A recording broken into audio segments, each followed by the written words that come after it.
হরে কৃষ্ণ বন্ধুরা, কেমন আছো? আশা করি আপনারা খুব ভালোই আছেন। আর বাচ্চারা কেমন আছো? তোমরা নিশ্চয়ই ভালো আছো। সেদিন ছিল অ্যাকচুয়ালি আমাদের বাড়িতে আপনাকেদের বলা হয় চন্দন যাত্রার উৎসব। অ্যাকচুয়ালি চন্দন যাত্রাটা আমরা দুভাবে পালন করেছিলাম, আগের দিন, পরের দিন এবং তার পরের দিন। ঠিক আছে, এবং পুরোটা ব্লগ যেহেতু ছোটো ছোটোভাবে প্রচুর ইনস্টা আপনাদের সাথে শেয়ার করা হয়, সেভাবে বড় ব্লগটা শেয়ার করা হয় না বলেই অনেকগুলো ভিডিও অ্যাটাচ করে আপনাদের সাথে দিলাম। এবং দেখুন, ভগবানরা অনেক সাজে সেজেছেন। প্রথমে পুষ্প দিয়ে সেজেছেন, তারপর তুলসীপত্র দান করা হয়েছে, তারপর ভগবানদের নিয়ে নানানভাবে আপনাদের দেখানোর চেষ্টা করা হয়েছে, তাদের তুলসীর মালা দেওয়া হয়েছে, নানানভাবে আমরা ভগবানকে সেবা দিয়েছি আমাদের সাধ্য মতো। খুব অল্প আয়োজন করতে পেরেছিলাম ভগবানের জন্য। খুব অনেক আহামরি আড়ম্বর আমাদের ভগবান পছন্দ করেন না। এবং দেখুন, ভগবানের মানে এই মুখটা দেখলে সত্যিই মায়াভরা মুখ, এটা ভীষণ ভালো লাগে। আর চন্দন যাত্রা বা চন্দন এর মানে দিনগুলোতে আপনারা ভগবানকে খুব সুন্দর করে চন্দন লেপন করবেন গায়ে, ভগবানকে চন্দন দেবেন।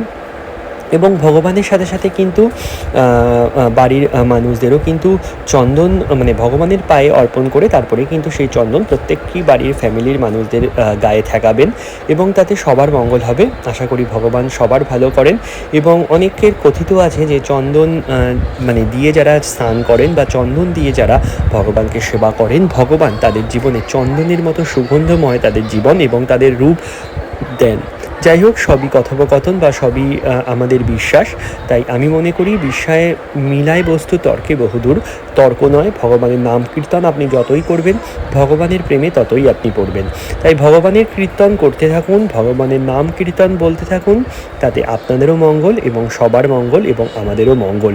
তাই আমি বলি, ভগবানের স্থানযাত্রায় আপনারা কেমন করে আপনারা দিন কাটালেন বা চন্দন যাত্রায় আপনাদের দিনটা কেমন করে কাটালেন, আপনারা প্লিজ কমেন্ট করে বলতে পারেন। প্রত্যেক কটা কমেন্টস আমার ভীষণ ভালো লাগে, প্রত্যেক কটা কমেন্টস আমি দেখি এবং প্রত্যেক কটা কমেন্টসের উত্তর আমি দিয়ে দিই। যাই হোক, আমার ব্লগ যদি ভালো লেগে থাকে আপনাদের অবশ্যই কিন্তু লাইক করবেন, সাবস্ক্রাইব করবেন এবং কমেন্টস করবেন, এবং যাওয়ার আগে কিন্তু অবশ্যই কিন্তু হরে কৃষ্ণ লিখে যাবেন। এবং দেখুন, ভগবানকে আমরা কর্পূর দিয়ে আরতি করেছিলাম, তারপরে ঘিয়ের প্রদীপ দিতে পারেন, দিলে খুবই ভালো হয়। দিতেই হবে এমন কোনো কথা নেই। ভগবানকে আমি বলেছিলাম যে চোখের জল দিয়ে ভগবানকে যদি আপনি মন থেকে ডাকেন, তাতেই ভগবান সাড়া দেন।